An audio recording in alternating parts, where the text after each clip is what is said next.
Sans doute vous rappelez-vous qu'au cours de l'année 2003, les experts de la commission Stasi sur la laïcité avaient découvert, à l'occasion de quelques auditions, les dérapages religieux dont l'hôpital public serait parfois devenu le théâtre.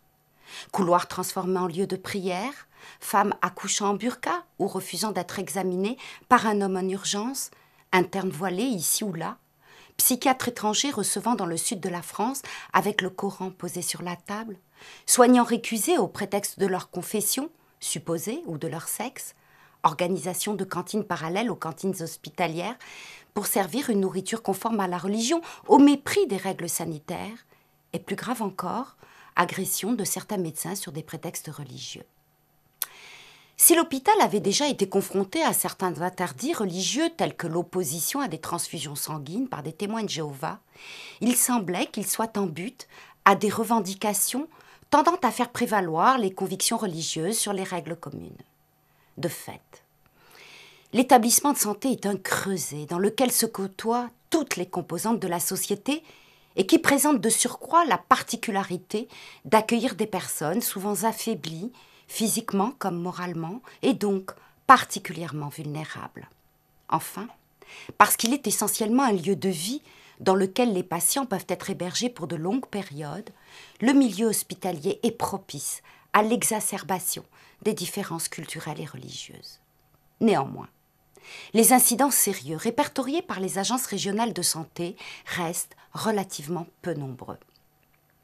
Dans sa partie consacrée à l'état des lieux concernant la laïcité dans les établissements de santé, le point d'étape sur les travaux de l'Observatoire de la laïcité en date du 25 juin 2013 arrive à la conclusion suivante, je cite « Au-delà de faits divers spectaculaires et souvent médiatisés, les différentes sources d'informations à disposition ne permettent pas de faire le constat de tensions croissantes à l'hôpital public ou dans le monde de la santé en général. » Ajoutant « Non qu'il ne se passe rien, mais les communautés hospitalières semblent gérer sans démissionner. » Certes, nous ne pouvons pas nier que des motifs religieux sont avancés par les patients et ou leur entourage pour refuser des actes médicaux, récuser des soignants, demander des repas confessionnels ou des lieux de prière, refuser de porter une tenue adaptée aux soins, tout comme l'apparition de conflits liés à la cohabitation de patients de cultures différentes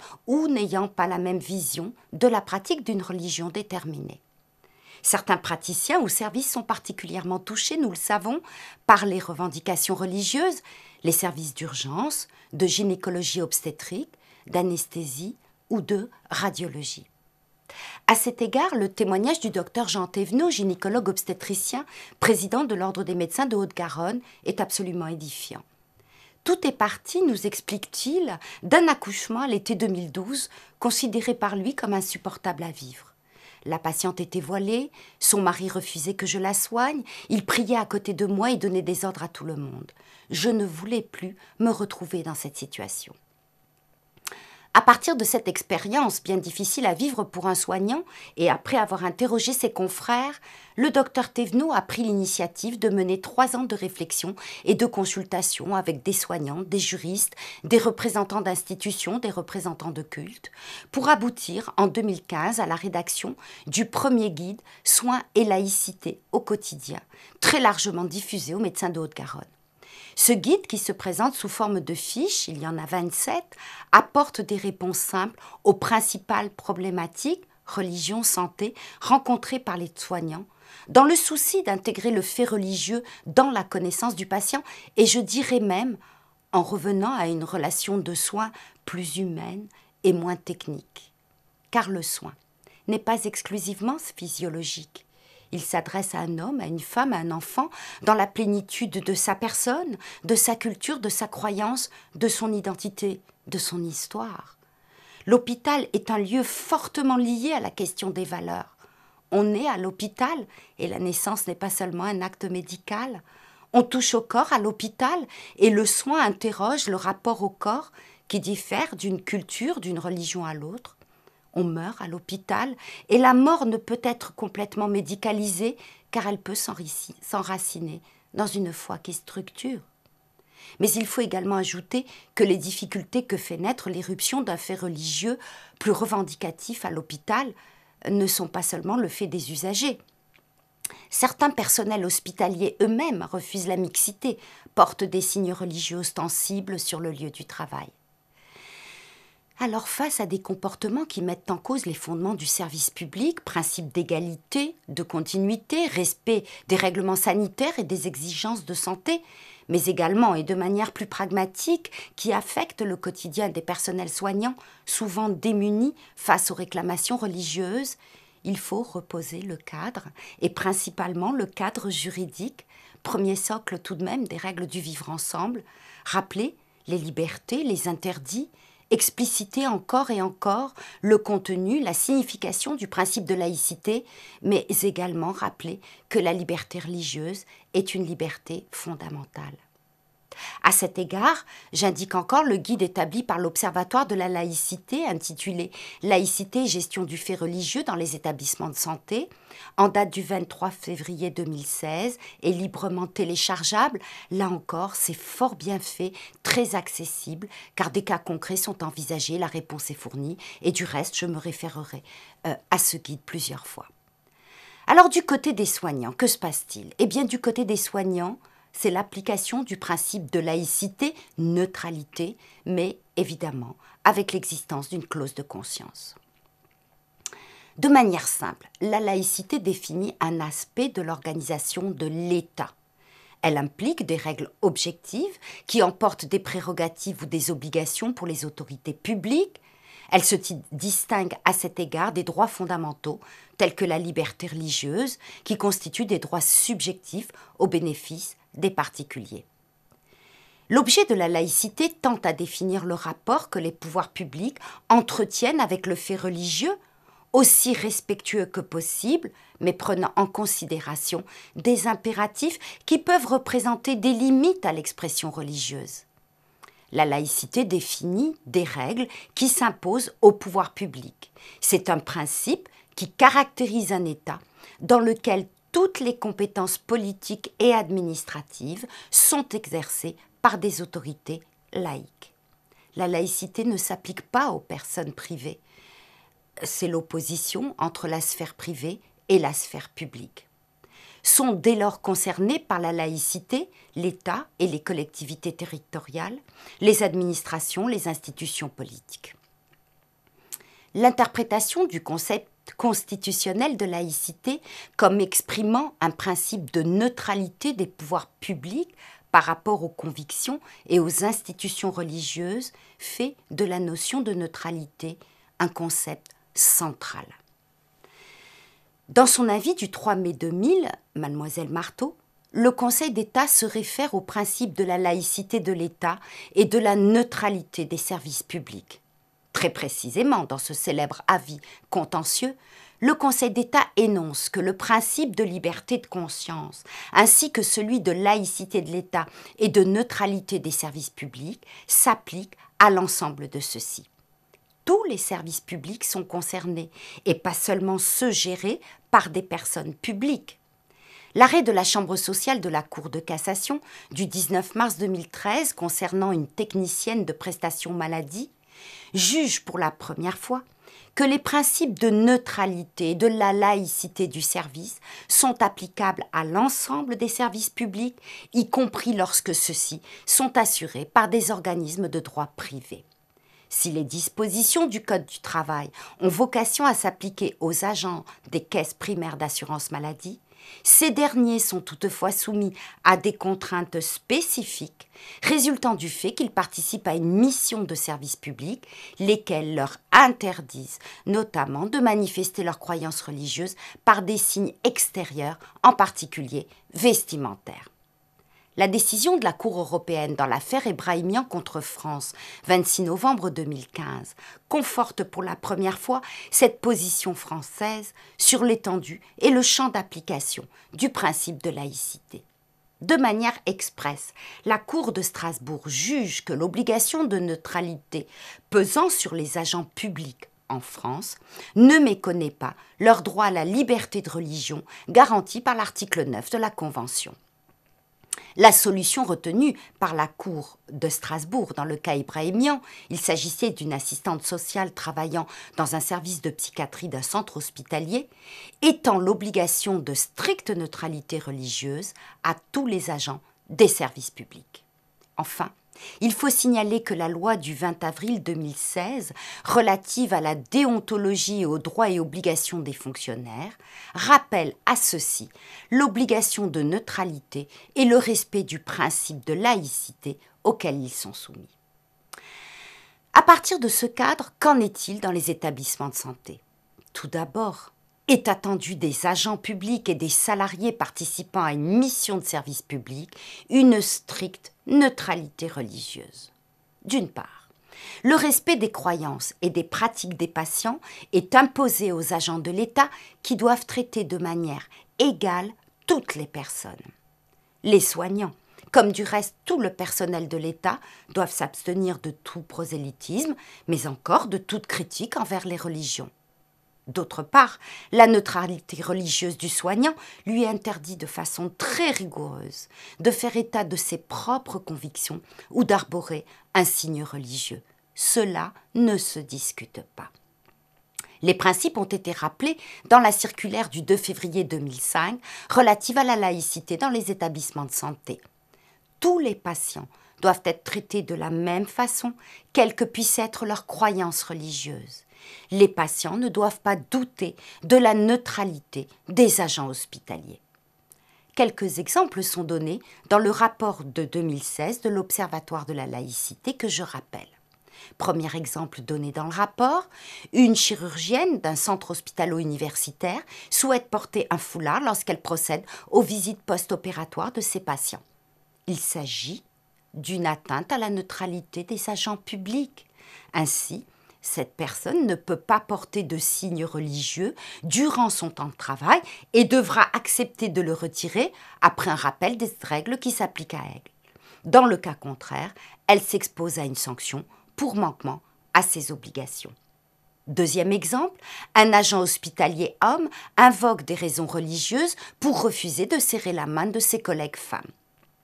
Alors, bien évidemment, il n'y a pas de rite de politesse déterminé qui soit conforme ou à une règle légale. En revanche, les comportements portant atteinte à la dignité des personnes sont inacceptables et peuvent recevoir, selon le cas, la qualification de harcèlement moral ou de discrimination ou d'agissement sexiste.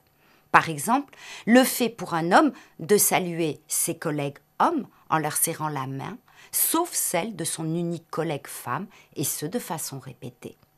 Troisième exemple, le refus de se conformer à l'autorité d'une femme, il s'agit d'une insubordination passible d'une sanction.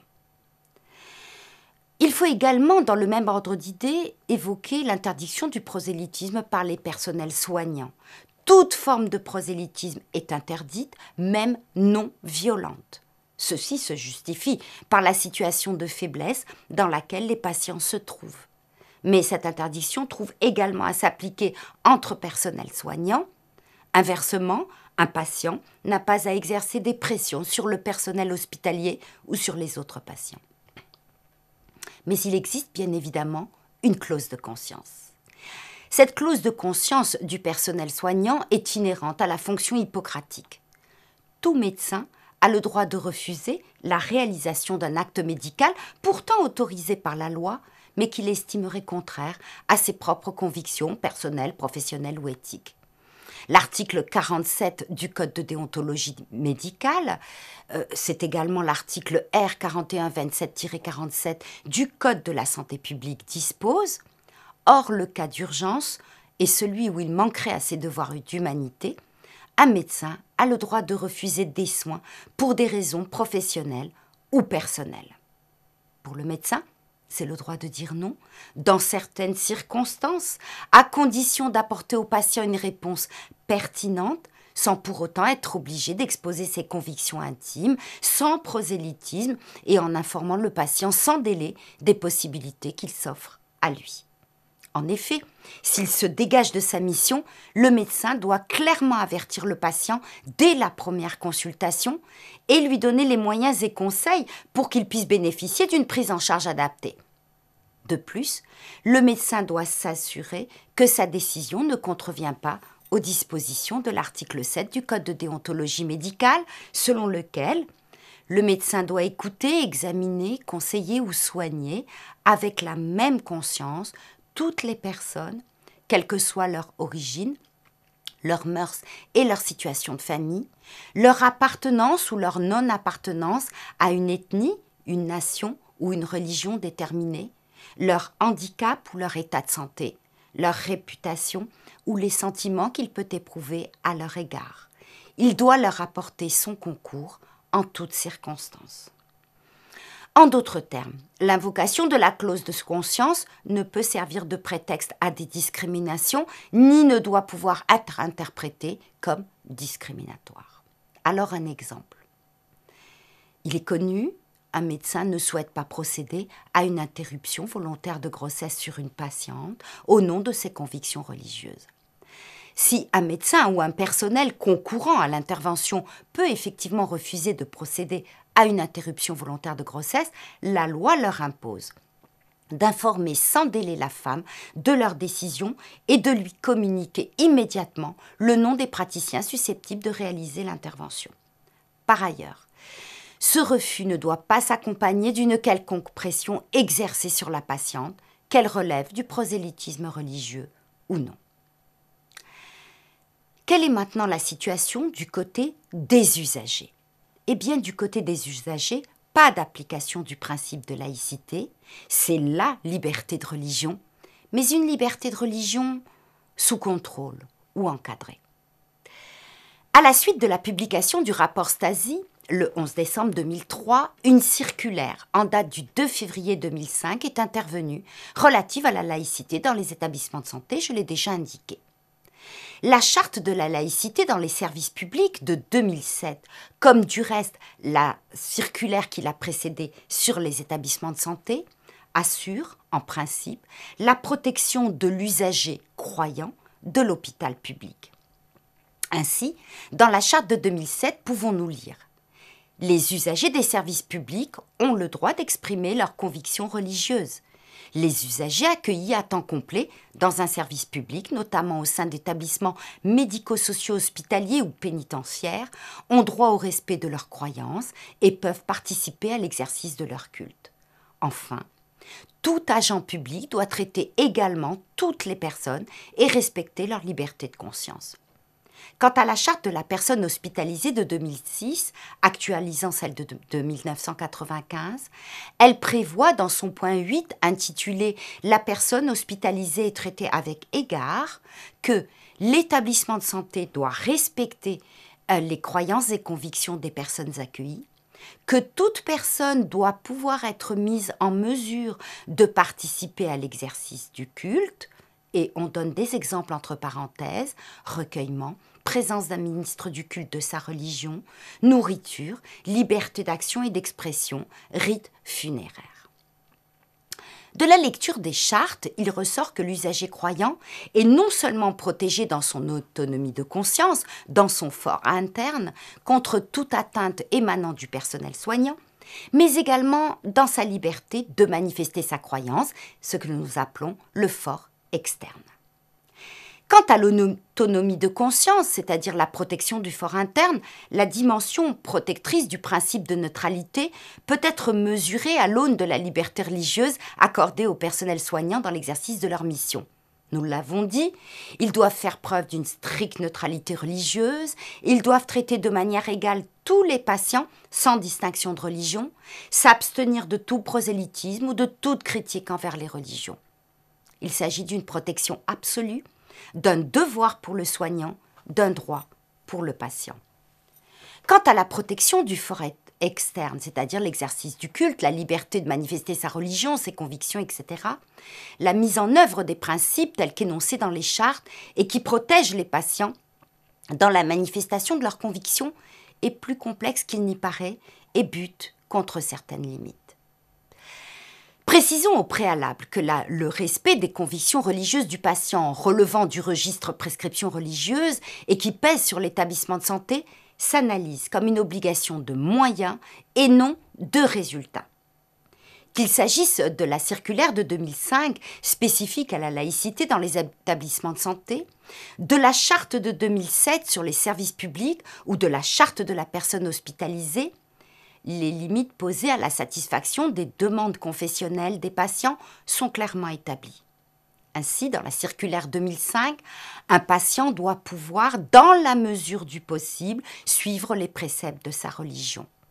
La charte de 2007 invoque les limites du respect de la neutralité du service public, de son bon fonctionnement et des impératifs d'ordre public, de sécurité, de santé ou d'hygiène, ou encore les réserves découlant des nécessités du bon fonctionnement du service. Nous trouvons ces mêmes limites exposées dans des termes semblables dans la charte de la personne hospitalisée. L'hôpital doit donc s'efforcer de permettre à l'usager croyant l'exercice de sa religion, mais il doit également veiller à faire respecter l'ordre au sein de l'établissement. À cet égard, la circulaire de 2005 relative à la laïcité dans les établissements de santé rappelle le pouvoir de police dont les directeurs d'établissement disposent, notamment lorsqu'un malade cause des désordres persistants. Alors tout d'abord, l'exercice du culte. Il est rendu possible par l'existence d'aumôneries de différentes confessions dans certains services publics. Et là, il faut absolument rappeler l'article 2 de la loi du 9 décembre 1905 portant séparation des églises et de l'État. Je cite, « La République ne reconnaît, ne salarie ni ne subventionne aucun culte, pourront toutefois être inscrites au budget de l'État les dépenses relatives à des services d'aumônerie et destinées à assurer le libre exercice des cultes dans les établissements publics, tels que lycées, collèges, écoles, hospices, asiles et prisons. C'est aux aumôniers des établissements de santé, mentionnés par la loi du 9 janvier 1986, qu'incombe la charge d'assurer dans ces établissements le service du culte qu'ils représentent et d'assister les patients qui en font la demande ou ceux qui, lors de leur admission, ont déclaré appartenir à tel ou tel culte. Ils assistent aussi les familles et les proches qui le souhaitent. En sus de leur mission d'assistance, les aumôniers éclairent, le cas échéant, les soignants sur les implications que peuvent avoir certaines décisions médicales au regard des convictions et pratiques religieuses des patients. Leur démarche, du reste, doit être en cohérence avec la démarche de soins, comme le précise la Charte nationale des aumôneries du 5 septembre 2011, annexée à la circulaire de la même date. La circulaire du 20 décembre 2006 rappelle les modalités de recrutement des aumôniers au sein des établissements de santé. Des services d'aumônerie peuvent être mis en place pour chaque culte qui le demande en fonction des besoins exprimés ou recensés par l'établissement hospitalier, social ou médico-social concerné. Les aumôniers doivent pouvoir disposer d'un local de permanence pour recevoir à proximité du lieu réservé au recueillement. Les cultes sont célébrés au sein des établissements, soit dans un lieu de culte existant, s'il y en a un dans l'enceinte de l'établissement, soit dans une salle rendue disponible à cet effet. Il est possible de prévoir une salle polyvalente, partagée entre les différentes aumôneries, dès lors qu'il y a bien évidemment accord entre les aumôniers. Ces obligations doivent être conciliées avec les exigences du service de santé et avec les possibilités de l'établissement. Dans chaque établissement, conformément à la circulaire du 5 septembre 2011, un référent chargé du service des aumôneries hospitalières est désigné. C'est du reste l'interlocuteur privilégié des représentants des différents cultes et il doit faciliter les relations entre les aumôniers, les services et les usagers de l'hôpital. Deuxième problématique, les interdits alimentaires de nature religieuse du patient. Problématique qui est prévue par la charte de la personne hospitalisée, mais qui suscite parfois certaines difficultés. L'article R 1112-48 du Code de la santé publique encadre l'introduction de denrées à l'hôpital. Dans les termes suivants, les visiteurs et les malades ne doivent introduire dans l'établissement ni boissons alcoolisées, ni médicaments, sauf accord du médecin en ce qui concerne les médicaments. Le cadre infirmier s'oppose dans l'intérêt du malade à la remise à celui-ci de denrées ou boissons, même non alcoolisées, qui ne sont pas compatibles avec le régime alimentaire prescrit. Les denrées et boissons introduites en fraude sont restituées aux visiteurs ou, à défaut, détruites. Cependant, la charte de la personne hospitalisée fait référence à la nourriture au titre de l'exercice du culte.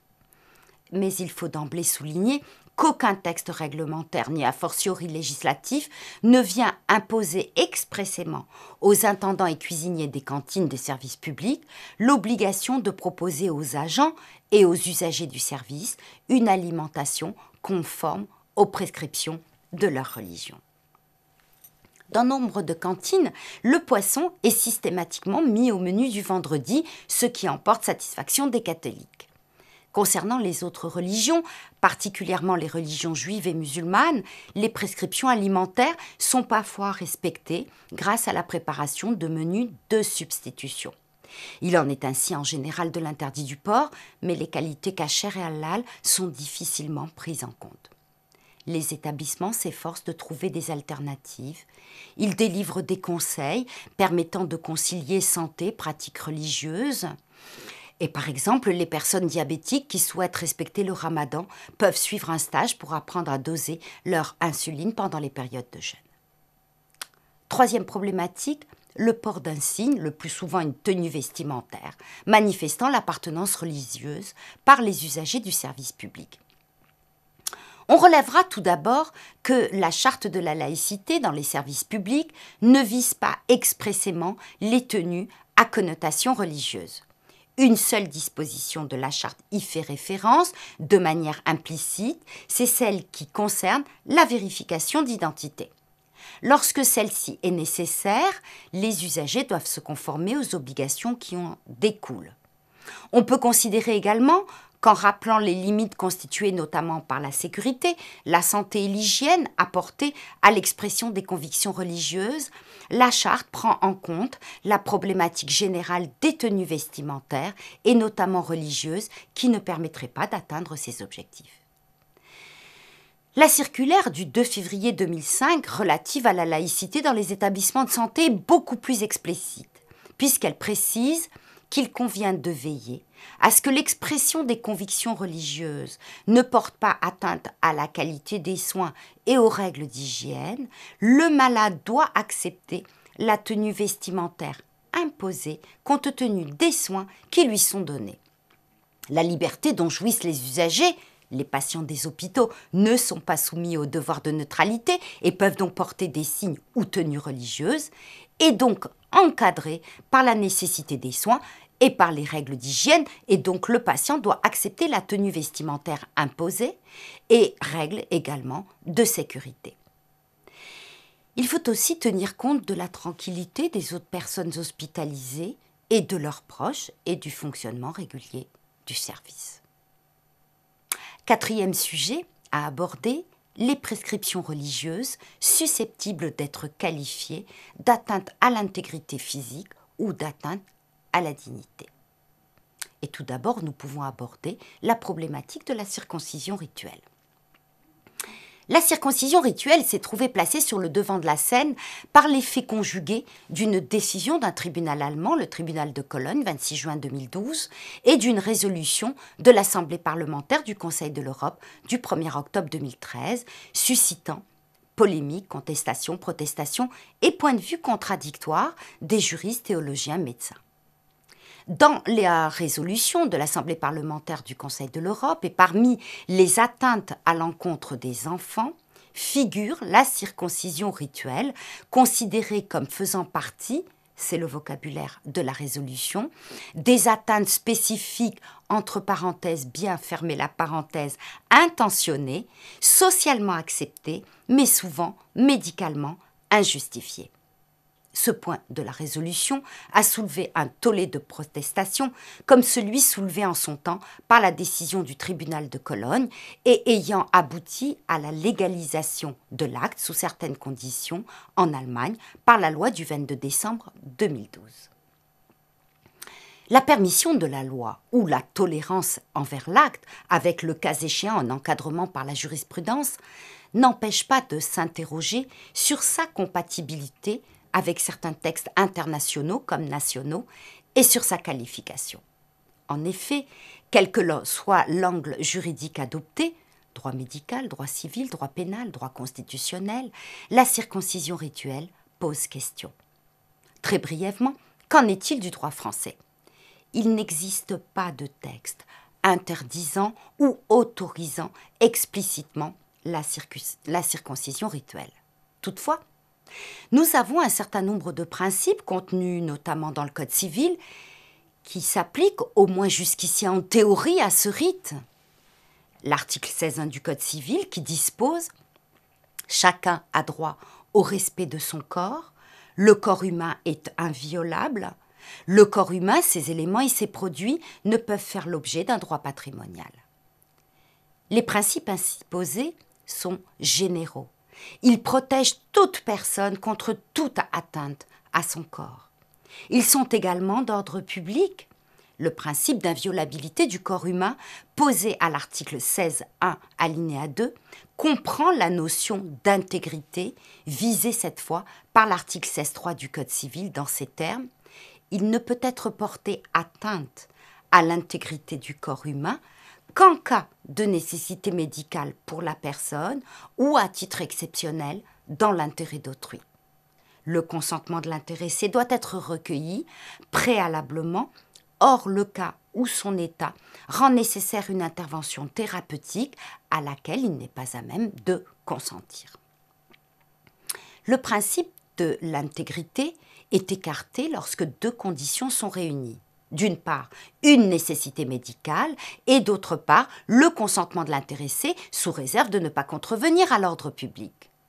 On remarquera que l'article 16.3 du Code civil réitère les conditions posées par le Code de la santé publique et par le Code de déontologie médicale. Aucune intervention mutilante ne peut être pratiquée sans motif médical sérieux et, sauf urgence ou impossibilité, sans information de l'intéressé et sans son consentement.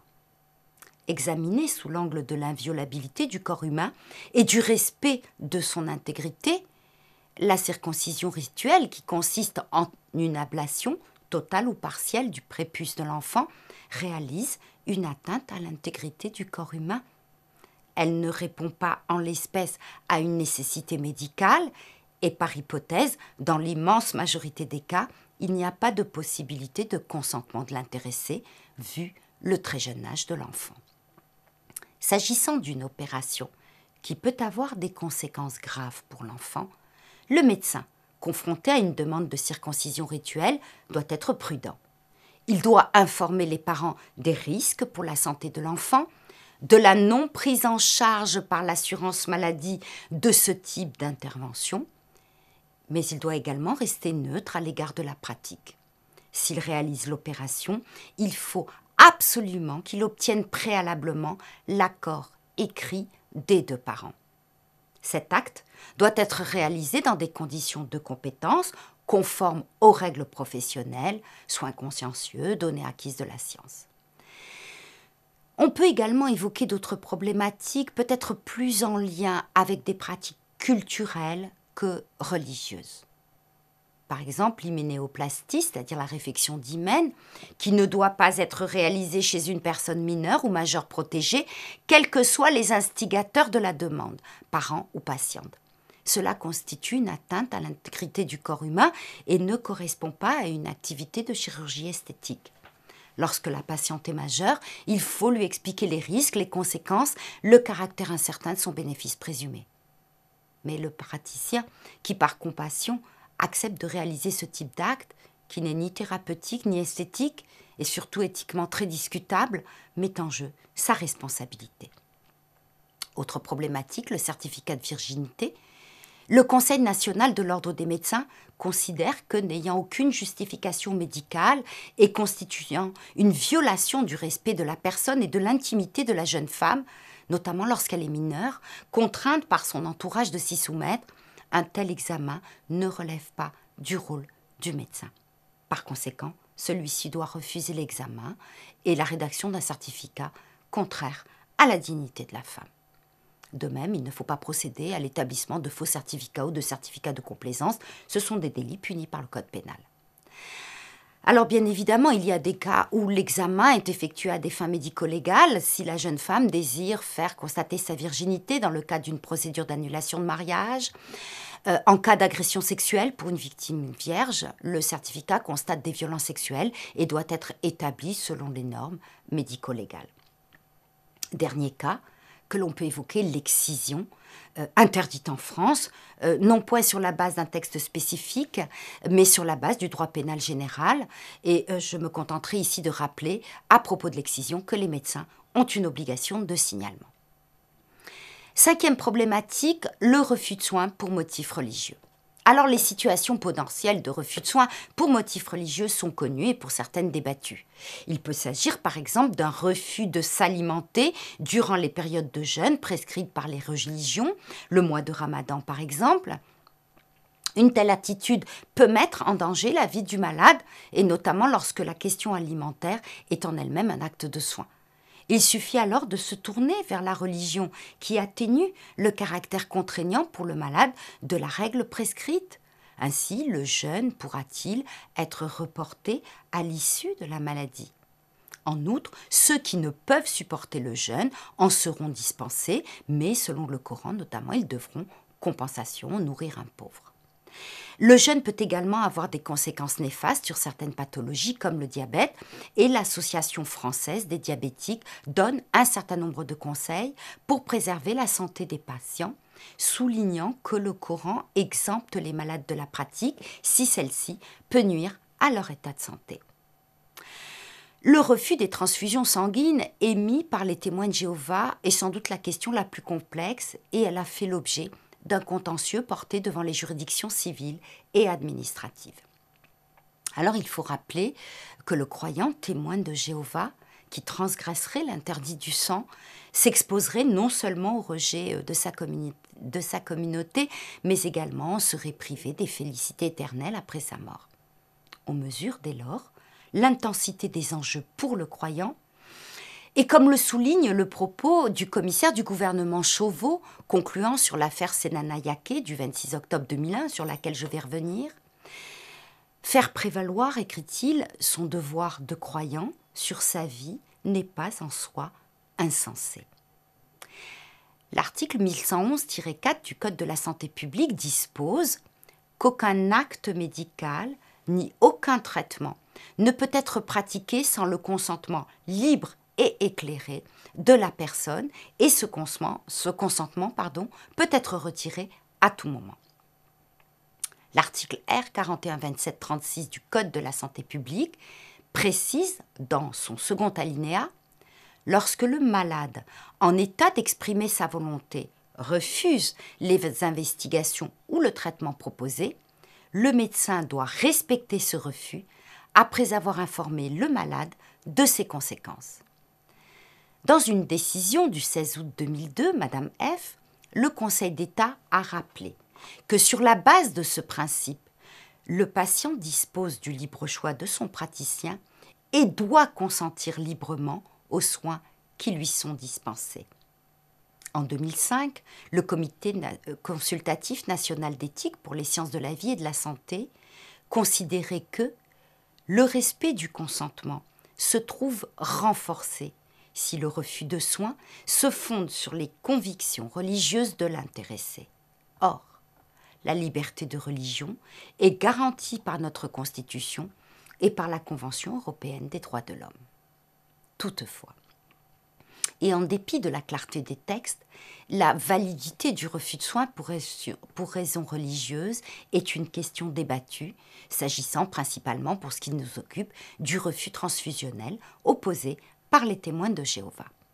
Par ailleurs, ce refus peut être considéré comme révélant une dépendance au groupe ou au dogme. C'est le problème délicat de l'autonomie du sujet, c'est le contenu du devoir qui suscite l'interrogation dans le cas des témoins de Jéhovah. Cependant, il n'est pas possible aux médecins de se faire juge de leurs convictions, ni de présumer qu'ils n'y adhèrent pas librement. Le droit au refus de soins a été consacré par la Cour européenne des droits de l'homme dans sa décision Preti du 29 avril 2002, dans laquelle elle pose le principe selon lequel, en matière médicale, le refus d'accepter un traitement particulier pourrait de façon inéluctable conduire à une issue fatale, mais l'imposition d'un traitement médical sans le consentement du patient, s'il est adulte et sain d'esprit, s'analyserait en une atteinte à l'intégrité physique de l'intéressé, pouvant mettre en cause les droits protégés par l'article 8, paragraphe 1 de la Convention. Comme l'a admis la jurisprudence interne, une personne peut revendiquer le droit d'exercer son choix de mourir en refusant de consentir à un traitement qui pourrait avoir pour effet de prolonger sa vie. Dans sa décision Senanayake du 26 octobre 2001, le Conseil d'État a cependant refusé de voir une faute susceptible d'engager la responsabilité de l'assistance publique dans le choix des médecins de procéder à des transfusions sanguines visant à sauvegarder la vie du patient, allant à l'encontre du refus du patient de se voir apporter un tel traitement. La décision est en deux temps. Dans un premier temps, le Conseil d'État annule l'arrêt de la Cour administrative d'appel qui faisait prévaloir de façon générale l'obligation pour le praticien de sauver la vie du patient sur celle de respecter sa volonté. Dans un second temps, le Conseil d'État, après avoir souligné que l'obligation pour le médecin de sauvegarder et sauver la vie ne peut prévaloir sur son obligation de respecter la volonté de la personne, ajoute que les médecins ne commettent pas de faute lorsque, compte tenu de la situation critique du patient, ils choisissent d'accomplir un acte indispensable à sa survie et adapté à son état. Dans le cas litigieux, il n'y avait pas d'alternative thérapeutique. En d'autres termes, si le principe reste celui du consentement du patient aux soins et le cas échéant de son droit de refus, le juge ne condamne pas pour autant les médecins qui s'en affranchissent dès lors qu'ils accomplissent un acte indispensable à sa survie et proportionné à son état dans le seul but de tenter de le sauver.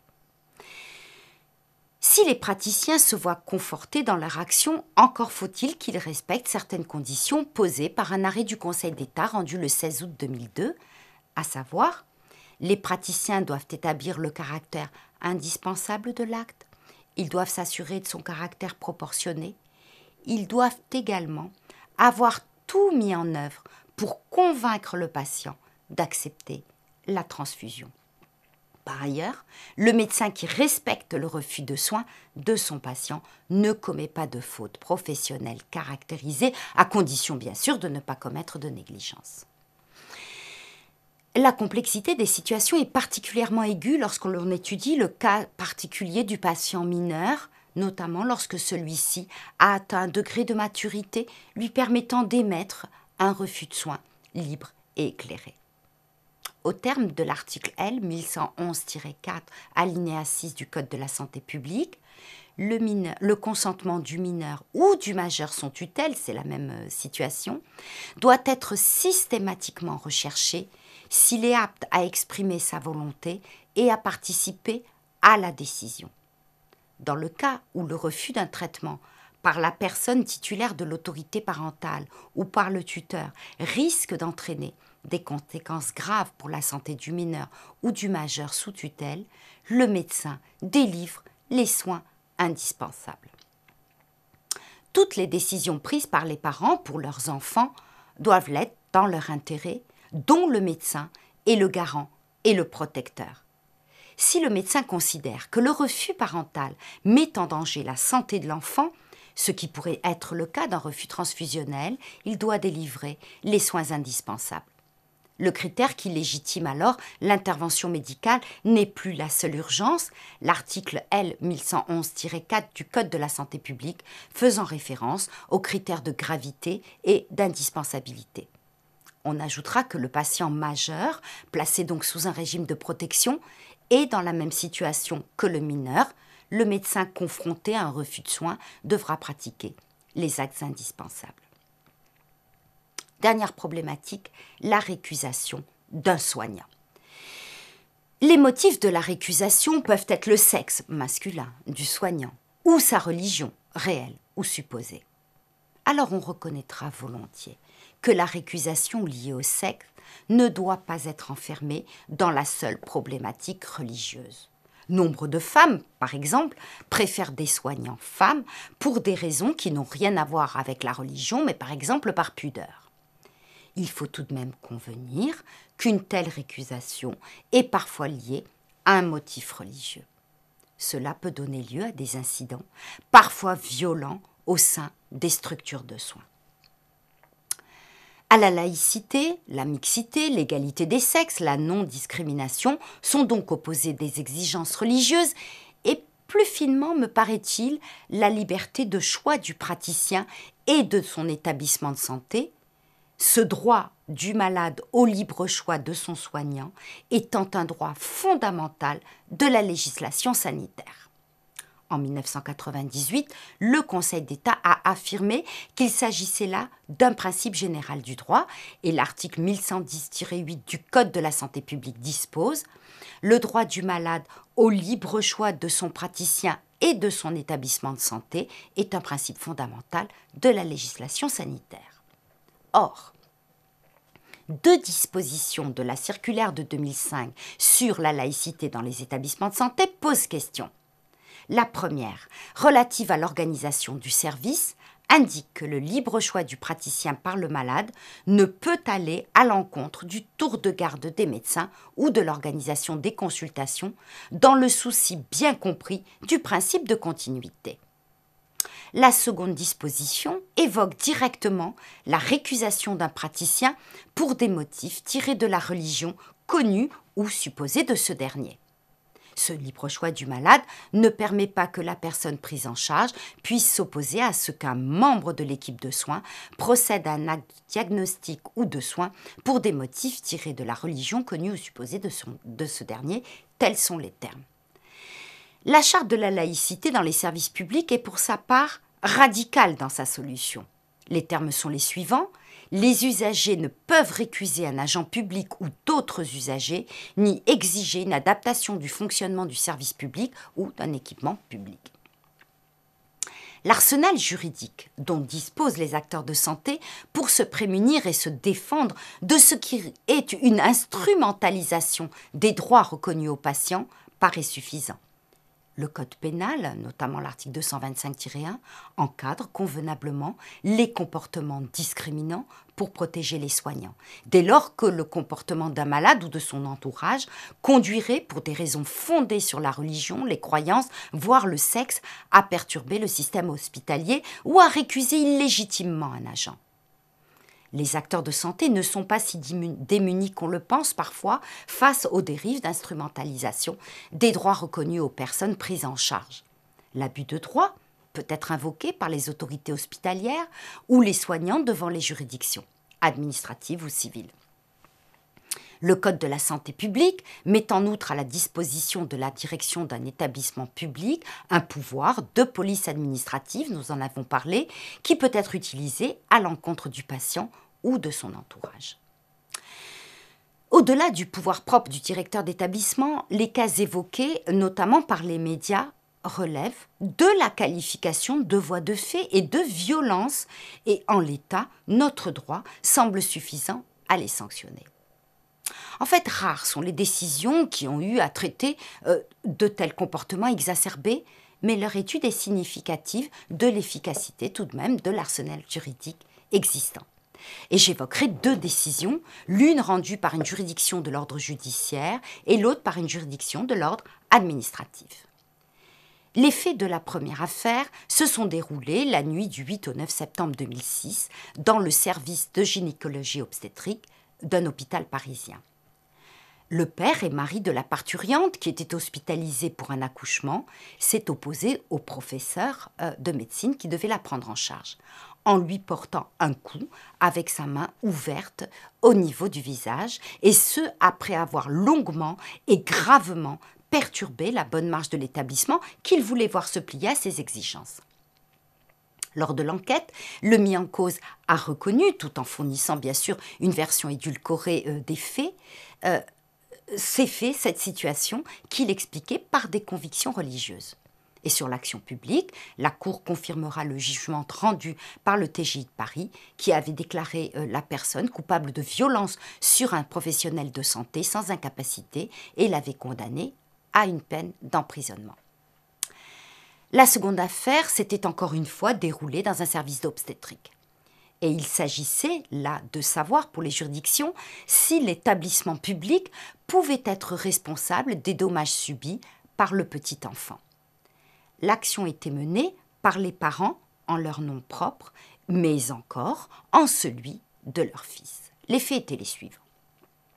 La femme avait été admise dans un centre hospitalier pour l'accouchement de son 4e enfant à l'issue d'une grossesse qualifiée de normale. Ces 3 premiers accouchements s'étaient déroulés normalement par voie basse et, nous dit-on, elle ne présentait à son entrée à l'hôpital aucun symptôme justifiant d'emblée l'intervention d'un médecin et le choix d'une césarienne. Ensuite, les choses vont s'accélérer. Lorsqu'à 9h40 se manifestèrent les premiers épisodes de souffrance fétale, la sage-femme appela l'interne de garde. Mais, invoquant ses convictions religieuses, le père s'est, jusqu'à 10h10, physiquement opposé à toute présence masculine dans la salle d'accouchement, notamment des médecins obstétriciens et anesthésistes et de l'interne de garde, malgré les demandes instantes de ces derniers. Lorsqu'après des négociations, vers 10h10, le mari et père ne s'est plus opposé à l'intervention des médecins masculins, il était trop tard pour commencer une césarienne et l'extraction de l'enfant a dû être effectuée par application de forceps. Les séquelles neurologiques irréversibles éprouvées par le jeune enfant conduisirent alors les parents à demander réparation des préjudices subis par eux et par leur enfant. Comme le tribunal administratif avant elle, la Cour administrative d'appel de Lyon rejettera ces demandes. Elle considère que le père a fait obstacle aux examens nécessaires, qui, malgré le caractère imprévisible de la dystocie des épaules, auraient permis de constater la survenance d'une anoxie fétale et de prévenir par une césarienne prophylactique les graves complications neurologiques dont a été victime le jeune enfant, qu'en ne faisant pas appel immédiatement aux forces de police pour expulser le père, l'hôpital n'a commis aucune faute de nature à engager sa responsabilité et qu'ainsi l'état de l'enfant est totalement imputable à l'attitude du père et de la mère et donc ils ne peuvent rechercher la responsabilité pour faute ou sans faute du centre hospitalier. Alors, on perçoit aisément combien la demande des parents peut être considérée comme choquante par les praticiens et par l'établissement. Toujours est-il que l'analyse de ces décisions, certes nous n'en avons pas beaucoup, mais cette analyse permet de démontrer que l'attitude des tiers, dans ces cas, relève d'une qualification pénale et qu'en l'état du droit, les juridictions démontrent qu'elles sont aptes à sanctionner de tels comportements, qu'elles peuvent réparer les préjudices supportés par les soignants et par les établissements, et elles considèrent par ailleurs que dans de telles circonstances, les acteurs de santé subissent les faits et qu'ils n'engagent pas a priori leur responsabilité. Alors, quelques mots de conclusion. Comme le souligne la brochure de la Fédération protestante de France relative à l'aumônerie hospitalière, toute situation de crise, en particulier la maladie et l'hospitalisation, compromet l'identité et les repères du patient par la perte de l'unité de lieu, le risque d'anonymat et la rupture sociale. Ces circonstances, la plupart du temps douloureusement vécues, vont souvent réactiver ses convictions et ses valeurs pour s'y appuyer ou au contraire les mettre à mal. La laïcité oblige à la prise en compte des sentiments religieux du patient par les soignants qui, du fait de leur appartenance au secteur public ou contribuant à une mission de service public, sont eux-mêmes soumis à une stricte obligation de neutralité à l'égard des malades. Mais cette prise en compte de la liberté de religion des patients connaît des limites limites qui sont somme toute raisonnables.